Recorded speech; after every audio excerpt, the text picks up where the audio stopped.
Hello everyone, कैसे हो आप सब। स्वागत है एक बार पुनः आप सभी का हमारे अपने YouTube channel Shiv coaching classes पर। दोस्तों, आज की इस वीडियो में हम देखेंगे नर जनन तंत्र या मेल रिप्रोडक्टिव सिस्टम। देखिए, मेल रिप्रोडक्टिव सिस्टम का ये पार्ट 1 रहेगा, इसके बाद इसका पार्ट 2 भी आएगा। तो देखिए, जो नर जनन तंत्र होता है या मेल रिप्रोडक्टिव सिस्टम, तो देखिए सबसे पहले तो हमको ये मालूम होना चाहिए कि मानव में यदि हम एज ए ह्यूमन बात करें तो मानव में देखिए जो मानव में प्रमुख नर जनन तंत्र होता है वो क्या होता है, वृषण होता है, जिसको हम क्या बोलते हैं, टेस्टिज बोलते हैं।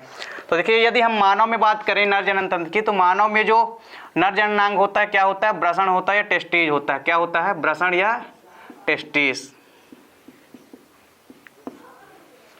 तो देखिए, जो वृषण या टेस्टिज होता है ये क्या होता है, मानव का नर जनन तंत्र होता है।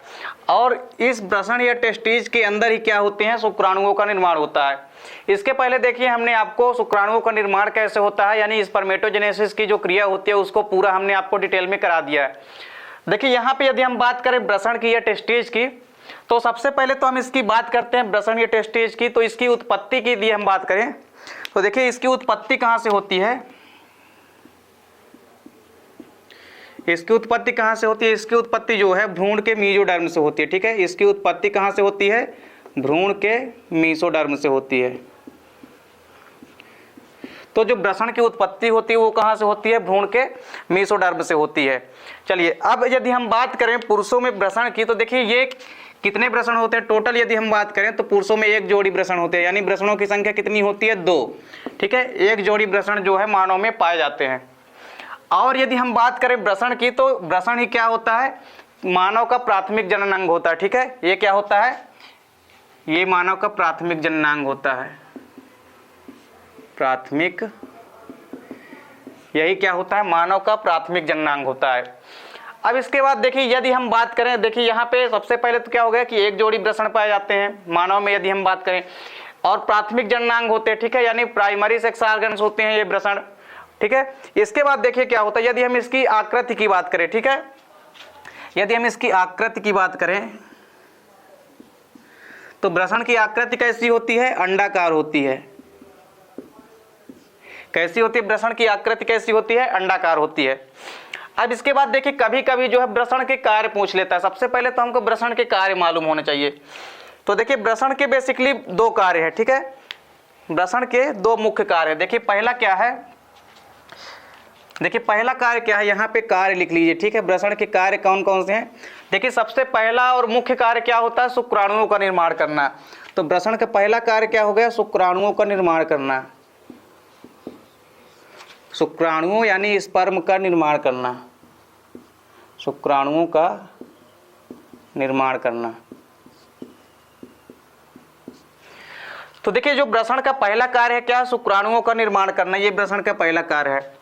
दूसरा कार्य क्या होता है वृषण का, कि जो टेस्टोस्टेरॉन होता है, ठीक है, जिसको कि हम क्या बोलते हैं, नर सेक्स हार्मोन्स होते हैं। तो इसके अलावा इसका दूसरा काम क्या है, इसके अलावा इसका दूसरा कार्य क्या होता है कि हार्मोन्सों को रिलीज करना। ठीक है, यानी नर हार्मोन्स का स्त्रवण, नर हार्मोन्स का स्त्रवण करना। तो बेसिकली नर सेक्स हार्मोन्स कौन सा होता है, तो मेल जो सेक्स हार्मोन्स होता है वो होता है एंड्रोजेंस। ठीक है, जिसको कि हम क्या बोलते हैं, टेस्टोस्टेरॉन बोलते हैं। कौन सा हार्मोन्स होता है, टेस्टोस्टेरॉन। तो बेसिकली यही टेस्टोस्टेरॉन जो एंड्रोजेंस होता है, ठीक है, यही क्या होता है, मानव में सेक्स हार्मोन्स होता है। तो यहाँ पे वृषण के 2 मुख्य कार्य होते हैं। पहला क्या होता है, शुक्राणुओं का निर्माण करना, यानी कि स्पर्म का निर्माण करना, और दूसरा कार्य क्या होता है कि नर सेक्स हार्मोन्स का स्त्रवण करना। तो ये 2 प्रमुख कार्य होते हैं किसके, ये कार्य होते हैं वृषण के। अब चलिए वृषण के यदि हम साइज की बात करें, इसके बाद देखिए इसकी हम साइज देखते हैं। ठीक है, तो साइज ओवरऑल यदि हम बात करें तो देखिए यदि हम इसके लंबाई की बात करें या लेंथ की बात करें तो लंबाई कितनी होती है, लंबाई बेसिकली होती है इनकी कितनी, 4 to 5 सेंटीमीटर, 4 to 5 सेंटीमीटर। वहीं चौड़ाई की यदि हम बात करें, चौड़ाई कितनी होती है, लगभग 2 से 3 सेंटीमीटर। चलिए यहाँ पे लंबाई और चौड़ाई हो गई। अब इसके बाद देखिए इसकी यदि हम बात करें इसके कलर की, यानी इसका रंग कैसा होता है। ठीक है, इसका रंग कैसा होता है वृषण का, तो ये पिंक कलर का होता है। ठीक है, पिंक या गुलाबी कलर का होता है। पिंक या गुलाबी कलर का होता है। तो देखिए यहाँ पे इतनी चीजें आपको याद रखनी है। सबसे पहले तो क्या याद रखना है कि नर जनन तंत्र जो वृषण होता है ये एक जोड़ी पाए जाते हैं मानव में, और यही प्राथमिक जननांग होते हैं, और इनकी उत्पत्ति जो होती है तो भ्रूण के मेसोडर्म से होती है। ठीक है, भ्रूण के मेसोडर्म से इनकी उत्पत्ति होती है। इसके बाद यदि हम आकृति की बात करें, आकृति कैसी होती है, अंडाकार होती है। और जो वृषण के मुख्य कार्य होते हैं कौन कौन से होते हैं, शुक्राणुओं का निर्माण करना, और दूसरा कार्य क्या होता है, नर हार्मोन्स का स्त्रवण करना। तो ये प्रमुख कार्य हैं। इसके बाद हम साइज की बात करें तो लंबाई कितनी होती है 4 to 5 सेंटीमीटर, और चौड़ाई कितनी होती है 2 से 3 सेंटीमीटर। वहीं यदि हम रंग की बात करें तो रंग कैसा होता है, गुलाबी या पिंक कलर का होता है। इतना आपको ध्यान में रखना है। अब इसके बाद देखिए क्या होता है, यदि हम इसकी स्थिति की बात करें कि ये वृषण जो है स्थित कहाँ होते हैं, तो देखिए इसकी यदि हम स्थिति की बात करें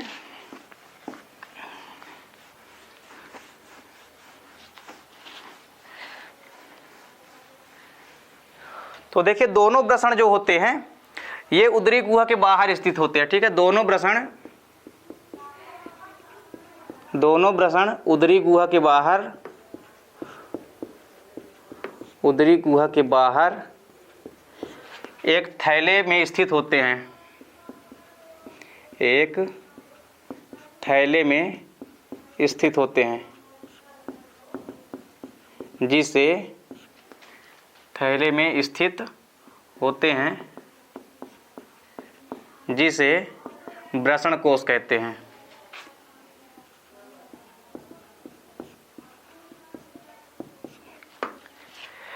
क्या कहा हमने कि देखिए जो भी दोनों वृषण होते हैं तो दोनों वृषण कहाँ स्थित होते हैं, उदर गुहा के नीचे, तो उदर गुहा के बाहर। ठीक है, उदर गुहा के बाहर ये स्थित होते हैं, और कैसी संरचना में, एक थैले रूपी संरचना होती है जिसको कि हम क्या बोलते हैं, वृषण कोश। तो दोनों वृषण उदरी गुहा के बाहर एक थैले में स्थित होते हैं जिसे वृषण कोश कहते हैं। तो इनकी स्थिति कहाँ हो गई, कहाँ स्थित होते हैं ये, तो ये कहाँ स्थित होते हैं, दोनों के दोनों जो वृषण होते हैं वो वृषण कोश में स्थित होते हैं। अब देखिए यहाँ पे जो वृषण कोश होता है, ठीक है, वृषण कोश के बारे में हमको जानना जरूरी है। जो वृषण कोश होता है, ठीक है, यह शुक्राणुओं को क्या करता है, 2 से 3 डिग्री जो है टेम्परेचर जो है कम उपलब्ध कराता है। देखिए यहाँ पे यदि हम बात करें वृषण कोश की, ठीक है, वृषण कोश की यदि हम बात करें तो यह एक ताप नियंत्रक की भांति कार्य करता है। यह वृषण कोश एक ताप नियंत्रक की भांति कार्य करता है। यह वृषण कोश जो होता है एक ताप नियंत्रक की भांति कार्य करता है। तो देखिए वृषण कोश एक ताप नियंत्रण की भांति कार्य करता है, और यह जो वृषण होता है इसको ये क्या करता है, 2 से 3 डिग्री टेम्परेचर जो है कम उपलब्ध कराता है। यानी यदि मान लीजिए हमारे बॉडी का टेम्परेचर मान लीजिए 97 डिग्री सेल्सियस है, तो ये हमारे बॉडी के टेम्परेचर को 2 से 3 डिग्री टेम्परेचर जो है कम उपलब्ध कराता है। यानी बॉडी का टेम्परेचर कितना है, 97 डिग्री सेल्सियस है, तो बाहर का टेम्परेचर कितना होगा, 94 डिग्री सेल्सियस। तो ये बॉडी के टेम्परेचर से 2 से 3 डिग्री टेम्परेचर जो है कम उपलब्ध कराता है, जो कि शुक्राणुओं के विकास के लिए उपयोगी होता है। ठीक है, तो इसके बाद देखिए यह जो वृषण कोश है एक ताप नियंत्रक की भांति कार्य करता है। यह वृषण को 2 से 3 डिग्री सेल्सियस कम तापमान उपलब्ध कराता है,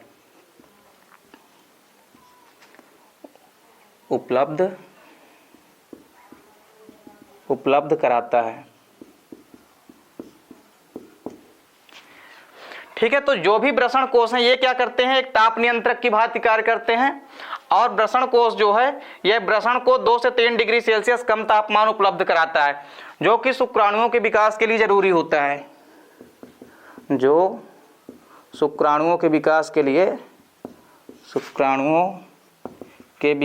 लिए जरूरी होता है।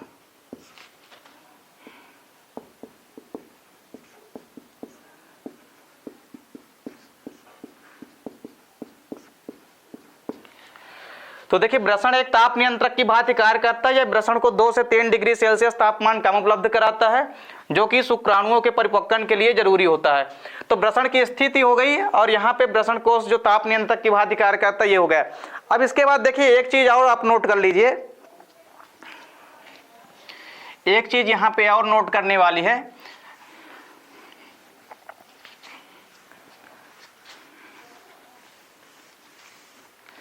देखिए एक चीज यहाँ पे आप नोट कर लीजिए, देखिए ब्रषण का जो विकास है, ठीक है, ये भ्रूणीय अवस्था में क्या हो जाता है, स्टार्ट हो जाता है। ब्रषण का विकास जो है, ब्रषण का विकास भ्रूणीय अवस्था में ही शुरू हो जाता है। ब्रषण का विकास भ्रूणीय अवस्था में शुरू हो जाता है। देखिए ब्रषण का विकास जो है वो भ्रूणीय अवस्था में ही शुरू हो जाता है, लेकिन ब्रषण कोष में कब आते हैं, तो ये गर्भ के 7वें महीने में कब आते हैं, ब्रषण कोष में आ जाते हैं। लेकिन देखिए विकास तो इनका भ्रूणीय अवस्था में हो जाता है,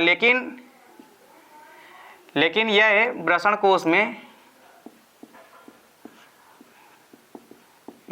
कोष में गर्भ के 7वें महीने में उतर आते हैं। गर्भ के 7वें महीने में उतर आते हैं। तो देखिए ब्रषण का विकास तो भ्रूणीय अवस्था में ही शुरू हो जाता है, लेकिन यदि हम बात करें ब्रषण की, तो ब्रषण कोष में कब आते हैं, तो ये गर्भ के 7वें महीने में कहाँ उतर आते हैं, ब्रषण कोष में उतर आते हैं। चलिए यहाँ पे ब्रषण से रिलेटेड एक रोग होता है, ठीक है, जिसको क्या बोलते हैं, क्रिप्टोरेकिडिज्म बोलते हैं, ठीक है, क्रिप्टोरेकिडिज्म।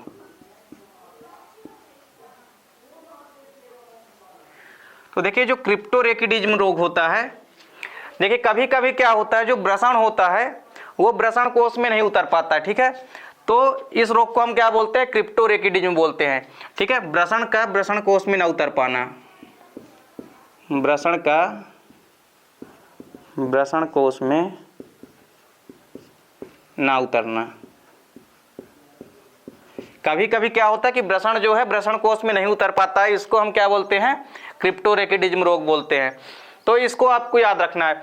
इसके बाद देखिए एक और चीज आती है जिसको हम बोलते हैं ब्रषण नाशन, ठीक है, कैस्ट्रेशन जिसको बोलते हैं। देखिए एक चीज और होती है ब्रषण नाशन, इसको भी आपको याद रखना है।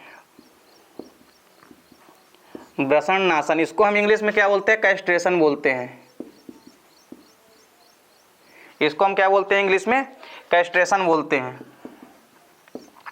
तो देखिए कैस्ट्रेशन या ब्रषण नाशन, तो देखिए यदि हम बात करें ब्रषण नाशन की, तो ब्रषण नाशन जैसा कि नाम से स्पष्ट है कि ब्रषण का नाश हो जाना, यानी ब्रषण को निकाल देना। तो देखिए इसका मतलब क्या होता है, शल्य क्रिया के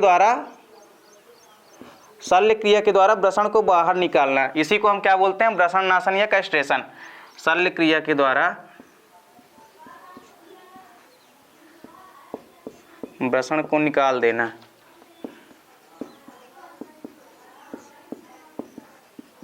तो शल्य क्रिया के द्वारा ब्रषण को निकाल देने क्या कहलाता है, कैस्ट्रेशन या ब्रषण नाशन कहलाता है। चलिए इसके बाद एक और चीज यहाँ पे ध्यान देने वाली है कि कुछ ऐसे भी जंतु होते हैं जिनमें जो ब्रषण होते हैं वो ब्रषण कोष में केवल अपने प्रजनन काल में ही आते हैं, और प्रजनन करने के बाद या निषेचन करने के बाद वो पुनः जो है कहाँ चले जाते हैं, वो पुनः उदरी गुहा में चले जाते हैं। देखिए यहाँ पे कई सारे एग्जाम्पल है। देखिए सबसे पहले एग्जाम्पल क्या है, रैट। देखिए रैट या चूहा जो होता है, इसके अलावा बैट या चमगादड़, रैट, बैट, और इसके अलावा एक होता है ओटर। तो देखिए इन तीनों एनिमल्स में क्या होता है, जो ब्रषण होते हैं, ठीक है, तो ये ब्रषण केवल ब्रषण कोष में जनन काल में ही आते हैं। यह केवल जनन काल में ही,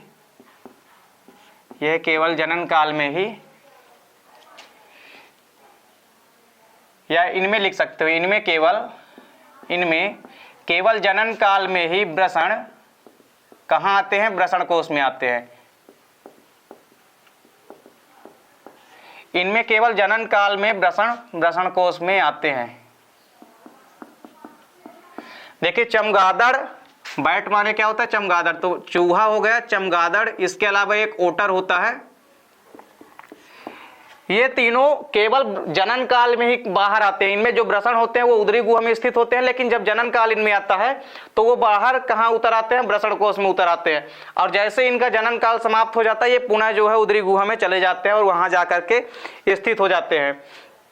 चलिए इसके अलावा एक और चीज आपको यहाँ पे ध्यान में रखनी है। देखिए कुछ ऐसे यहाँ पे एनिमल्स होते हैं या ऐसे जानवर होते हैं जैसे व्हेल हो गया, ठीक है, हाथी हो गई, सील मछली हो गई, इसके अलावा डॉल्फिन मछली होती है, तथा कुछ प्रोटोथीरियंस होते हैं जिनमें वृषण हमेशा उदरी गुहा में स्थित होता है, ठीक है, क्योंकि इनको जो टेम्परेचर होता है, इनके टेम्परेचर जो है शरीर का कम होता है। तो देखिए कुछ एग्जाम्पल यहाँ पे आप नोट कर लीजिए। जैसे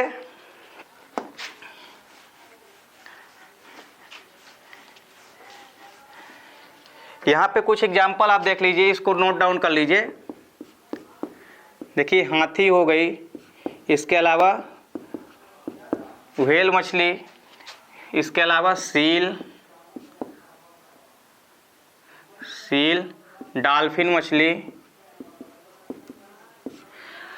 इसके अलावा जो भी कुछ स्तनधारी होते हैं प्रोटोथीरियंस जो होते हैं, प्रोटोथीरियन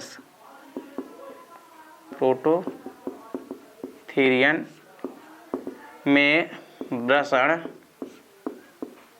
हमेशा उदरी गुहा में ही क्या होते हैं, स्थित होते हैं।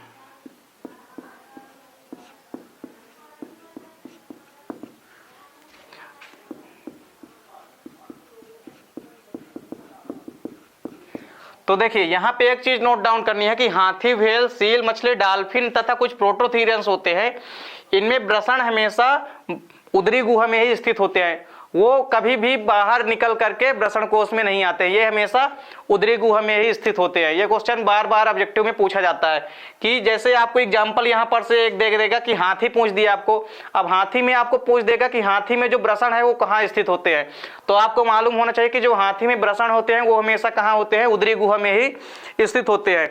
अब इनके उदरी गुहा में स्थित होने का रीजन क्या, देखिए जैसे मानव में यदि हम बात करें तो मानव में क्या होता है कि बॉडी के टेम्परेचर से जो बाहर का टेम्परेचर होता है वो 2 से 3 डिग्री सेल्सियस कम होता है, जो कि शुक्राणुओं के विकास के लिए क्या होता है, आवश्यक होता है। लेकिन यदि हम इनमें बात करें तो इनमें बॉडी का टेम्परेचर जो होता है तो पहले से ही कम होता है, इसलिए इनको बाहर वृषण कोष में जाने की आवश्यकता नहीं होती है। तो इस प्रकार से जैसे हाथी हो गई, व्हेल मछली, सील, डॉल्फिन कुछ तथा कुछ प्रोटोथीरियंस होते हैं, इन्हें वृषण हमेशा आजीवन काल जो है कहाँ स्थित होते हैं, उदरी गुहा में ही स्थित रहते हैं। चलिए इसके बाद एक चीज और आपको याद रखनी है। देखिए जो हमारा वृषण होता है, सबसे पहले तो मालूम होना चाहिए कि जो हमारा वृषण कोष होता है ये ऊपर अटैच किस में से होता है। यानी यहाँ पे आप देखिए, आप इसका स्क्रीनशॉट ले लीजिए पहले। चलिए अब इसके बाद देखिए जो हमारे वृषण कोष होते हैं ये स्थित कहाँ होते हैं। तो वृषण कोष कहाँ स्थित होते हैं, हमने आपको बताया कि ये बाहर स्थित होते हैं उदरी गुहा के, एक थैले रूपी संरचना होती है जिसको हम क्या बोलते हैं, वृषण कोष बोलते हैं। अब यहाँ पे यदि हम बात करें वृषण कोष की, तो वृषण कोष किससे जुड़ा होता है, देखिए ये तो हो गया क्या हमारा, देखिए नीचे जो हमारी पूरी की पूरी संरचना बनी है ये क्या बना है, वृषण कोष। ये जो गोलाकार संरचना ये क्या कहलाती है, वृषण कोष। ये क्या है, वृषण कोष। अब देखिए इस वृषण कोष में यदि हम बात करें तो वृषण कोष के अंदर क्या होते हैं, वृषण होते हैं। ये मान लीजिए वृषण कोष के अंदर क्या है, ये टी यानी ये टेस्टीज है, ठीक है। वृषण कोष के अंदर क्या है, वृषण है। अब ये जो वृषण कोष होता है, देखिए ये पूरा भाग क्या कहलाता है, ये पूरा भाग तो नीचे का जो गोलाकार भाग होता है यह क्या कहलाता है, वृषण कोष कहला गया। अब वृषण कोष जो है ऊपर किससे स्थित होता है, उदरी गुहा से जुड़ा होता है। तो उदरी गुहा से जो वृषण कोष होता है वो किसके माध्यम से जुड़ा होता है, तो उदरी गुहा से जो वृषण कोष है जिसके द्वारा जुड़ा रहता है, इस भाग को हम क्या बोलते हैं, देखिए ये संरचना जो है जिसके द्वारा जो वृषण है, वृषण कोष जो है किससे जुड़ा है, उदरी गुहा से जुड़ा होता है। इस भाग को हम क्या बोलते हैं, बच्छड़ नाल बोलते हैं। क्या बोलते हैं इसको हम, बच्छड़ नाल। तो बच्छड़ नाल के द्वारा जो हमारा वृषण कोष होता है वो किससे जुड़ा रहता है, उदरी गुहा से जुड़ा रहता है। अब देखिए यहाँ पे आप इसको लिख भी लीजिए कि जो वृषण कोष होते हैं वो बच्छड़ नाल के द्वारा जुड़े होते हैं उदरी गुहा से। देखिए वृषण कोष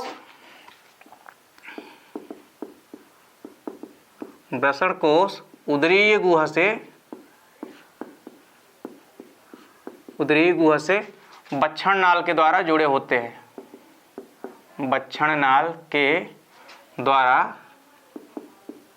जुड़े होते हैं। तो वृषण कोश जो है उदरी गुहा से किसके माध्यम से जुड़े होते हैं? बच्छड़ नाल के द्वारा जुड़े होते हैं। अब एक चीज आपको यहाँ पे और ध्यान में रखनी है, एक चीज आपको ये याद रखनी है। देखिए यहां पर एक संरचना पाई जाती है ऐसे, इस प्रकार से संरचना। देखिए इसके अंदर क्या है, ये तो हमारा क्या है, वृषण है। क्योंकि वृषण कोश के अंदर क्या होता है, वृषण कोश के अंदर क्या है, वृषण है। अब ये जो वृषण होते हैं ये वृषण कोश से, देखिए ये वाला भाग पूरा क्या है, वृषण कोश है। तो वृषण जो है वृषण कोश से जिस रचना के माध्यम से जुड़े होते हैं उसको हम क्या बोलते हैं, गोबर्नेकुलम बोलते हैं। तो यहां पे आप लिख लीजिए वृषण एक संरचना के द्वारा वृषण कोश से जुड़े होते हैं, वृषण एक संरचना के द्वारा वृषण कोश से जुड़े होते हैं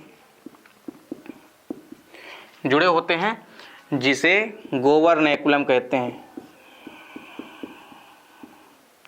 जिसे गोबर्नेकुलम कहते हैं।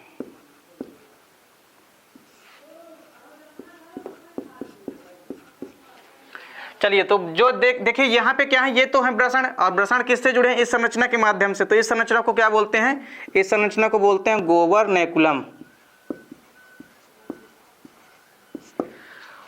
तो देखिए यहाँ पे आपको इतनी चीजें याद रखनी है। ये यहाँ पे वृषण के बारे में बेसिक जानकारी हमने आज की इस वीडियो में आपको कराया। इसके बाद देखिए इसका पार्ट 2 हम लेकर आएंगे, जिसमें हम आपको वृषण की संरचना तथा उसके बाद जो शिश्न की संरचना होती है और उसके कार्य, इन पर डिस्कस करेंगे। तो उम्मीद करता हूं दोस्तों वीडियो पसंद आई होगी। दोस्तों वीडियो अच्छी लगे तो लाइक और कमेंट कीजिए, साथ ही साथ दोस्तों के बीच शेयर कीजिए। मिलते हैं दोस्तों नेक्स्ट वीडियो में, तब तक के लिए जय हिंद, वंदे मातरम।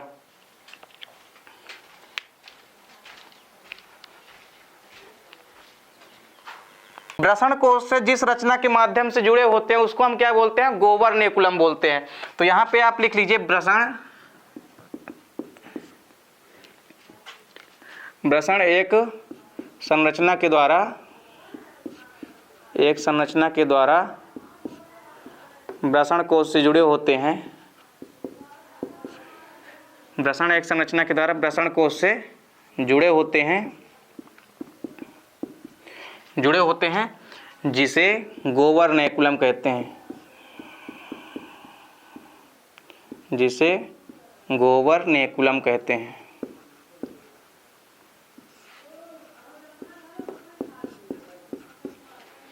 चलिए तो जो देखिए यहाँ पे क्या है, ये तो है वृषण, और वृषण किससे जुड़े हैं, इस संरचना के माध्यम से। तो इस संरचना को क्या बोलते हैं, इस संरचना को बोलते हैं गोबर्नेकुलम। तो देखिए यहाँ पे आपको इतनी चीजें याद रखनी है। ये यहाँ पे वृषण के बारे में बेसिक जानकारी हमने आज की इस वीडियो में आपको कराया। इसके बाद देखिए इसका पार्ट 2 हम लेकर आएंगे, जिसमें हम आपको वृषण की संरचना तथा उसके बाद जो शिश्न की संरचना होती है और उसके कार्य, इन पर डिस्कस करेंगे। तो उम्मीद करता हूं दोस्तों वीडियो पसंद आई होगी। दोस्तों वीडियो अच्छी लगे तो लाइक और कमेंट कीजिए, साथ ही साथ दोस्तों के बीच शेयर कीजिए। मिलते हैं दोस्तों नेक्स्ट वीडियो में, तब तक के लिए जय हिंद, वंदे मातरम।